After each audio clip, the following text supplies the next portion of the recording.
good morning, good morning. Ayun. So, natatawa naman ako doon sa GM Jazz. Pinataas pa talaga yung, wait for me ha, GM Jazz. O, ayun. Nakita ni GM. O, hinalikan ang kamay ni Fiang. Ano kayo ngayon? Nga. Huwag nyo na kasing pilitin kung ayaw ng lalaki. Nag-wait for me lang noon yun. Nung doon pa sila. Kasi hindi niya pa alam yung ugali ng isa. So ngayon, nalaman niya nung lumabas na siya, syempre, umiba na yung niya, tibok ng puso. At kung makikita mo naman sa bahay ni Kuya, Fiyang talaga. Huwag niyo nang ipilit. Kasi GM Fiyang lang yung layag na layag. Huwag na. O, di ba? Sana all. Huwag niyo na kasing pilitin. Mas okay pa yung Jarfiang. Medyo okay pa yung Jarfiang. At least yung mga Jarfiang, hindi ganun ka mga katulad ng GM Just na yun. Alam mo yung mga Jarfiang, meron talagang mga Jarfiang na hindi mga dilolo.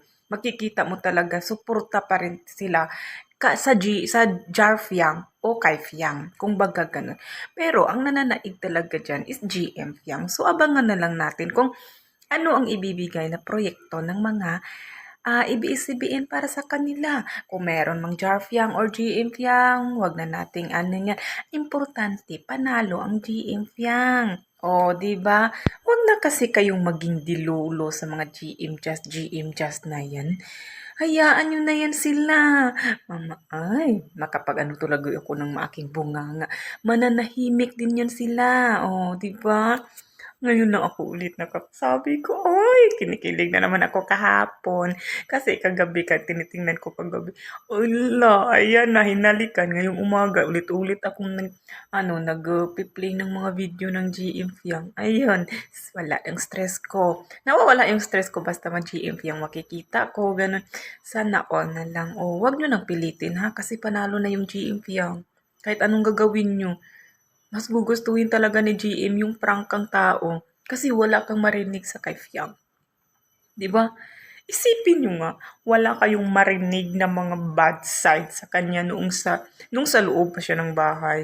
Pero yung sa isa, marami kasi. Kaya syempre, nakaka-offend naman talaga yan sa isang lalaki. 'Di ba? Kaya wag nyo lang pilitin ha.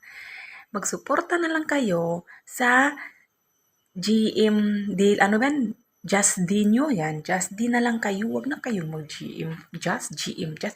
Kasi may GM Fiang na para wag naman kayong malito. Paano na lang pa? Ipaboom nyo na lang yung Just D ninyo. Doon na lang kayo mag-focus para naman at least lalayag din yung Just D. Hayaan nyo na yung GM Fiang kasi GM Fiang na ang panalo, okay? Huwag na kayong mas maganda may Just D, may GM, Fiang Jarlet, yan, Kairin. Diba? Yun ang ilalayag ninyo. Bawat Kairin, Jarlet. Para at least may love team na 4 na bahay ni Kuya. Huwag mo naman pong ipipilit na kahit kasi GM Fiang na talaga, okay? Yun lang sana mga ka ba? GM Fiang, Just D, Fiang, Jarlet, and Kairin. Okay? Para hindi na malinlang yung ibang tao. Doon na lang tayo magsuporta sa natin. Kung ano yung sinusuportahan nyo. Kasi kami GM Fiat lang. Okay? Bye!